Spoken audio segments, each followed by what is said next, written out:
Hey, it's Eileen from Teach with ND, and I want to talk about how neurodivergent teachers can use Speechify for reading emails.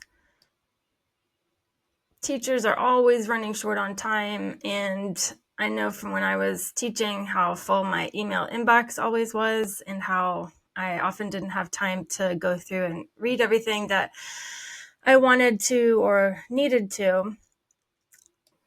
So on any given day, you may have a mix of district updates or parent messages or important reminders about upcoming meetings, newsletters.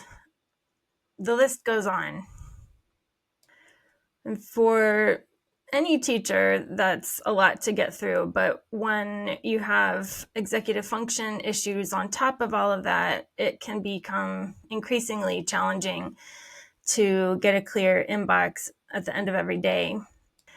But one thing that might help is realizing that you can actually listen to your emails. There's lots of tools out there for text-to-speech options, but I want to talk to you about how to use Speechify for this. If you're on your computer, as long as you're using Chrome, you can use the Chrome extension to help read just about anything, including your emails, specifically Gmail. You can also always copy and paste your email text if it's in a different platform and you don't have a text-to-speech option already installed. And you can also always scan your emails if you had them printed out for some reason.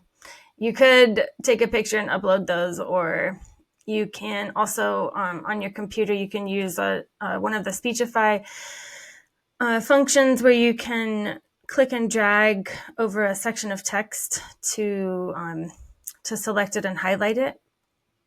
But if you're on your phone, on your iOS device, you can either select and copy the text and listen to it that way by uploading that into the Speechify app, or you can or you could use one of the other text-to-speech options that might come on your phone, whether that's a Android or iOS device. If you have a lot of emails that you need to skim through, if there's something that you think is perhaps a lower importance that you don't need to know right this moment, you could potentially skim through those at a faster rate, so you can control the speed that you listen to on the playback. And then if there's something that you want to pay a little bit more closer attention to, you can slow that down, or do whatever works for you, but find that speed that suits you the best, that helps you retain the information the best. For some people, that might be listening to it faster, and somebody else might want to listen to it slower. If you find yourself building up a lot of resistance to listening to your emails, you might want to think of some scripts that you can use to talk to yourself. For example, you might want to say something like, "I'm just listening, not responding," or "I'm going to listen to one email and then I can stop if I want to," or "I'm not fixing anything right now." Something like that, that will encourage you to get started and help take some of that pressure off that a lot of us are very good at putting on ourselves.